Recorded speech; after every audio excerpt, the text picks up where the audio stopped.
Alhamdulillah. Alhamdulilladzi ja'alana ummatan wasata linakuna syuhada 'alan nas. Asyhadu an la ilaha illallah wa asyhadu anna Muhammadan abduhu wa rasuluhu la nabiyya ba'da. Allahumma shalli ala sayidina Muhammad wa ala ali sayidina Muhammad. Ya ayyuhal muslimun al-hadirun, ittaqullaha haqqa tuqatih wa la tamutunna illa wa antum muslimun. Jamaah Jumat yang mudah-mudahan dirahmati oleh Allah Subhanahu wa taala.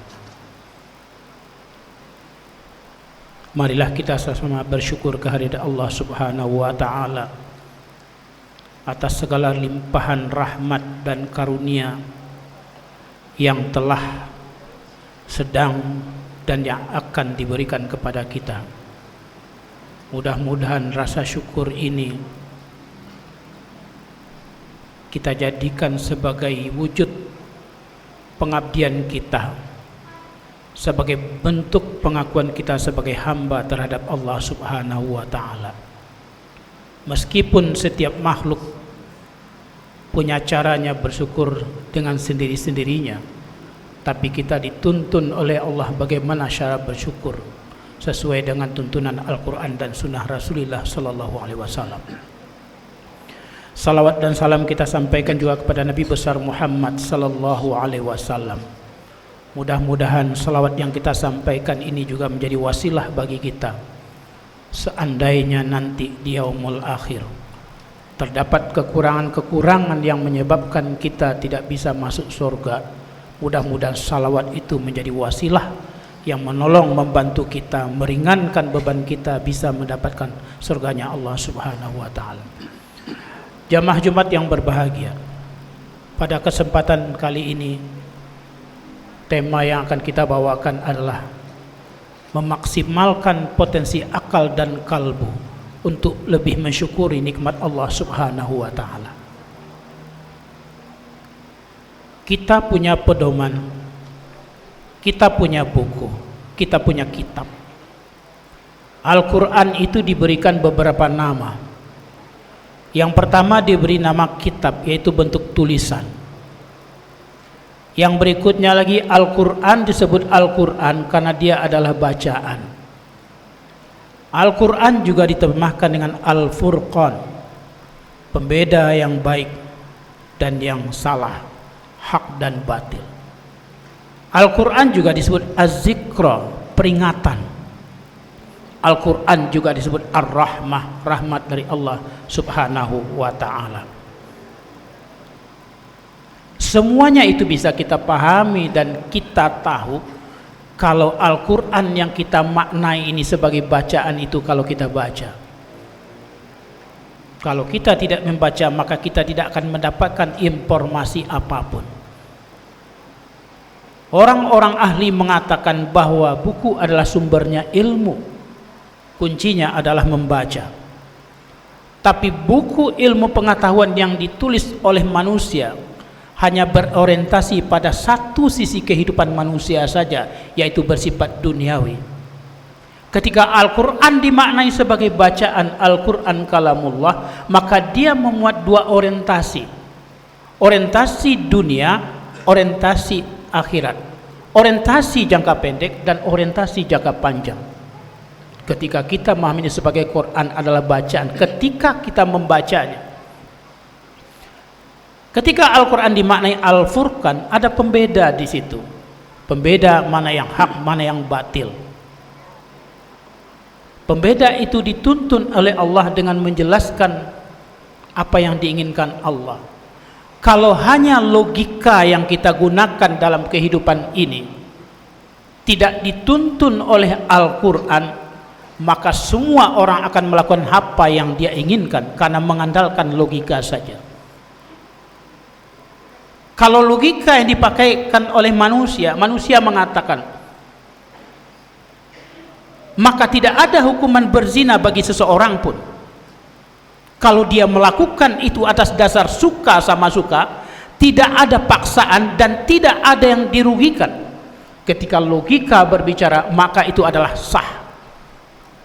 Tapi Al-Quran memberikan penjelasan-penjelasan bahwa ini adalah merusak diri sendiri, merusak orang lain, merusak keluarga, bahkan merusak anak cucu turunannya.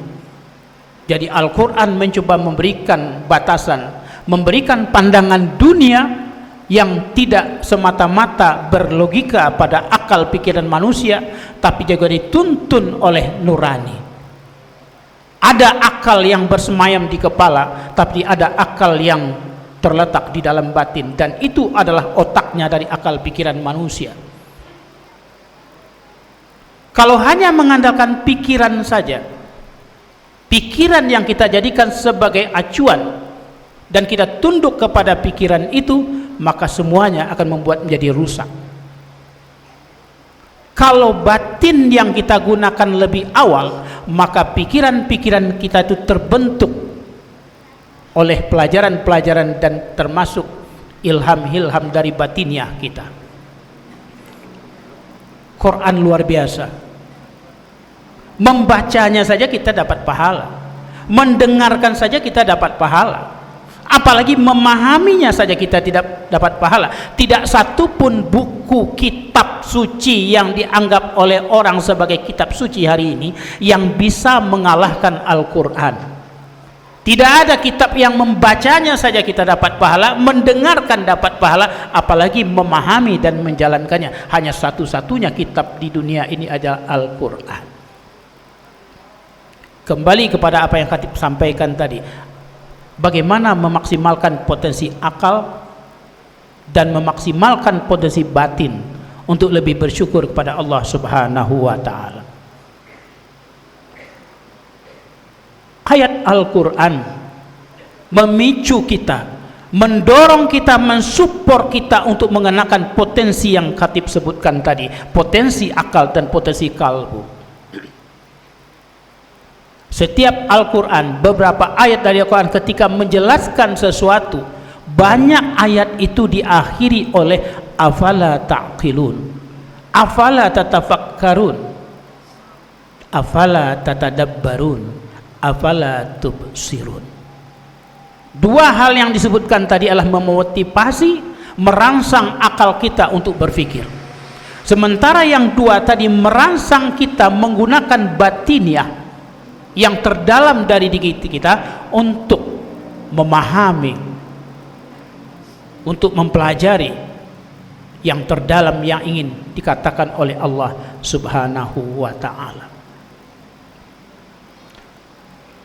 Satu ayat dalam Al-Quran potongannya Allah mengatakan, wa fi anfusikum afala tubsirun. Apakah dalam dirimu kamu tidak perhatikan? Kalau kita lihat sepintas ini ayat biasa. Kita punya diri, kita punya jasad, kita bisa kita punya jiwa, kita punya ruh. Kalau itu dipahami tidak ada persoalan, mungkin biasa-biasa saja. Ketika Allah mengatakan wa fi anfusikum afala tubsirun, apa kamu tidak perhatikan apa yang ada di dalam dirimu? Sebuah bentuk mikro dari alam jagat raya ini berpusat kepada diri kita manusia. Bentuk mikro dari alam jagat raya ini. Allah mengatakan, apakah pada dirimu tidak kamu perhatikan? Kalau kita perhatikan yang ada dalam diri kita ini, sebenarnya apa yang kita lakukan dalam dunia ini hanya sedikit.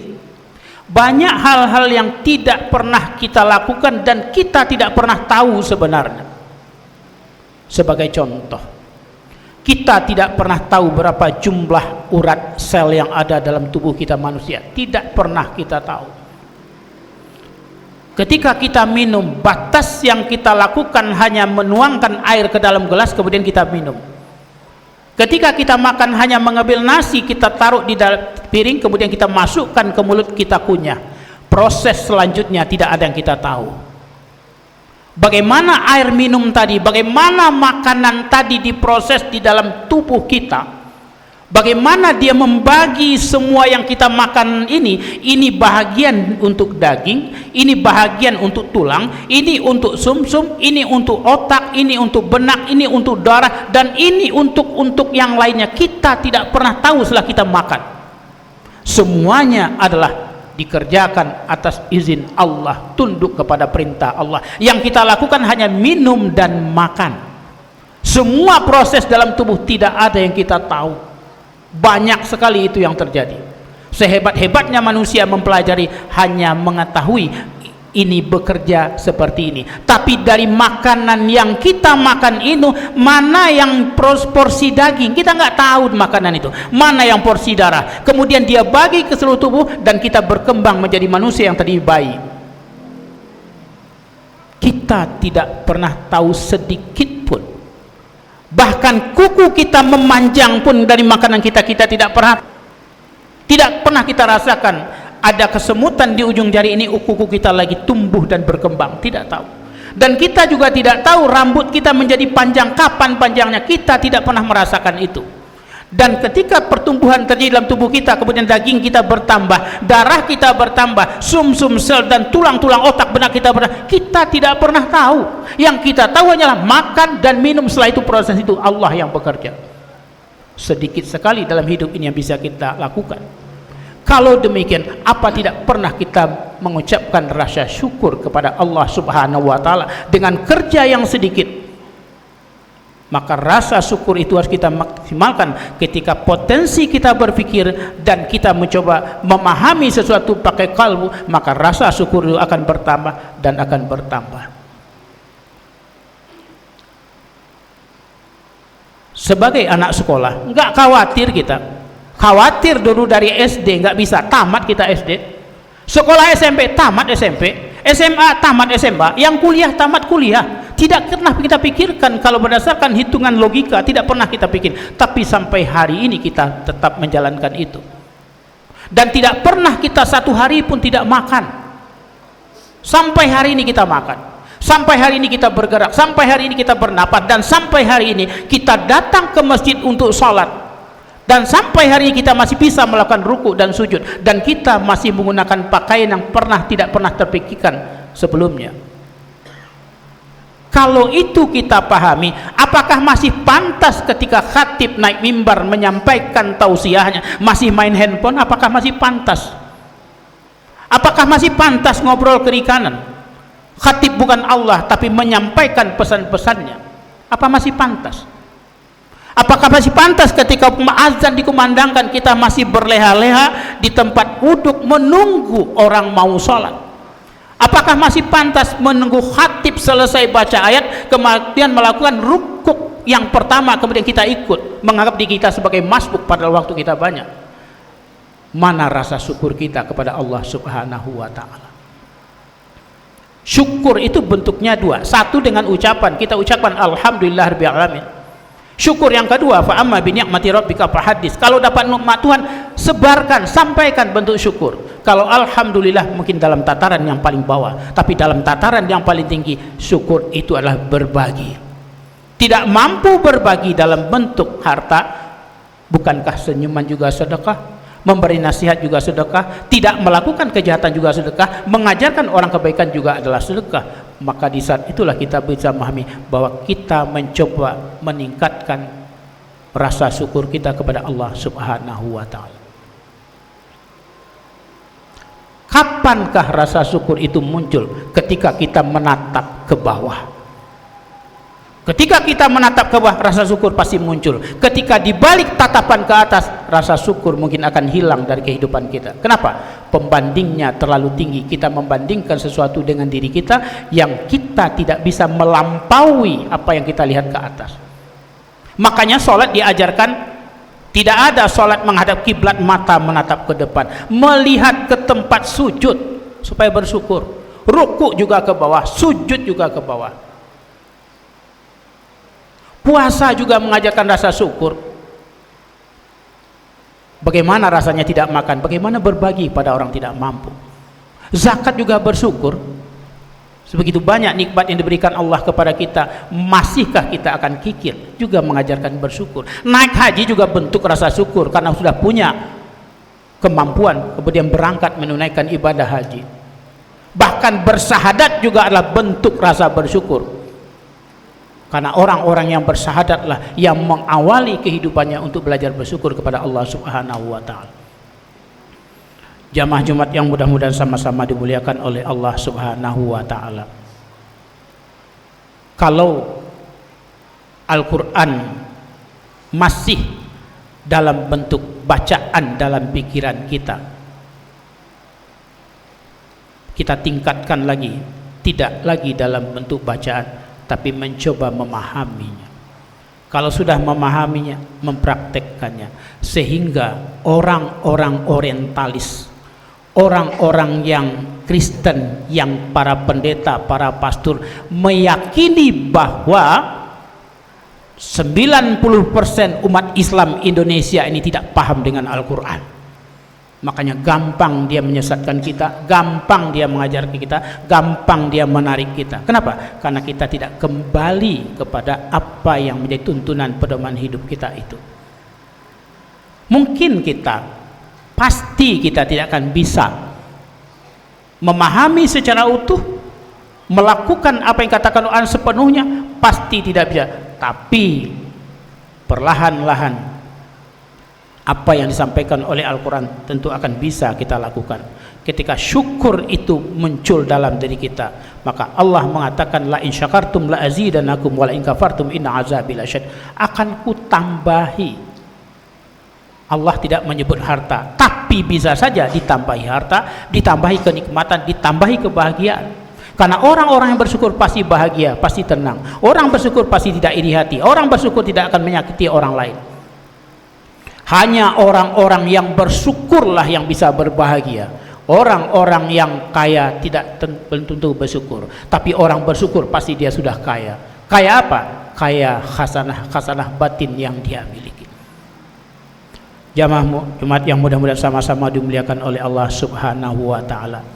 Mudah-mudahan apa yang kita sampaikan pada kesempatan kali ini mengingatkan kita kembali. Tidak ada hal-hal yang baru yang disampaikan oleh para khatib, para dai, para penyampaian. Tidak ada. Semuanya sudah selesai. Ketika ayat terakhir al-yauma akmaltu lakum wa atmamtu alaikum ni'mati wa raditu lakumul islam madina, sudah tuntas ayat Al-Qur'an. Tidak ada lagi pandangan hidup. Tidak ada lagi yang perlu kita baca. Persoalannya kadang-kadang adalah ketika kita punya masalah, kita masih cenderung membaca buku-buku orang lain, padahal kita punya buku sendiri. Apa buku kita, pedoman kita? Al-Quran dan Sunnah. Mulailah kita membacanya. Mudah-mudahan dengan sering membaca dan memahami artinya, mengamalkan, mudah-mudahan rasa syukur kita akan setiap hari semakin bertambah dan bertambah, sehingga kita mendapatkan makam sendiri di sisi Allah, yaitu makam bersyukur kepada Allah Subhanahu wa taala. Minimal apa yang kita lakukan, kita awali dengan bismillah dan kita akhiri dengan alhamdulillah. Minimal. Yang terkadang kita juga lupa. Hal yang kecil kadang-kadang kita tidak mengucapkan alhamdulillah, hal yang besar baru kita mengucapkan alhamdulillahirabbil alamin. Fa'tabiru ya ulil absar.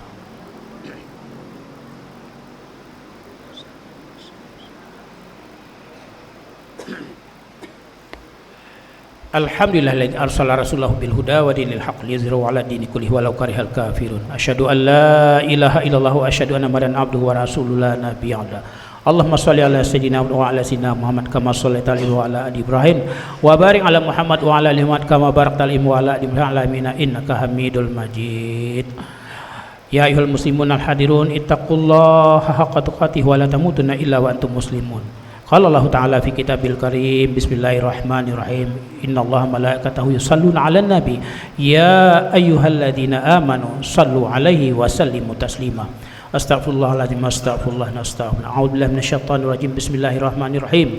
Alhamdulillah wassalatu wassalamu ala asyrofil anbiya'i wa ala alihi washabbihi ajmain. Allahumma ighfir lil muslimina wal muslimat wal mu'minina wal mu'minat al ahya'i minhum wal amwat wa tabi' bainana wa bainahum bil khairi wa anta khairur rahimin. Rabbana zalamna anfusana wa illam taghfir lana tarhamna lakuna minal khasirin. Rabbana la tuzigh qulubana ba'da idh hadaitana wa hab lana min ladunka rahmatan innaka antal wahhab. Ya rabbal hilli wal haram, ya rabbal mash'aril haram, Rabbal hili wal haram wa rabbal baitil haram, iblikna li sayyidina Muhammadin minnas salam, iblikna li sayyidina Muhammadin minnas salam, iblikna li sayyidina Muhammadin minnas salam. Allahumma a'inna ala dzikrika wa syukrika wa husni ibadatik. Rabbana atina fid dunya hasanah wa fil akhirati hasanah wa qina azabannar. Walhamdulillahirabbil alamin. Aqimus shalah.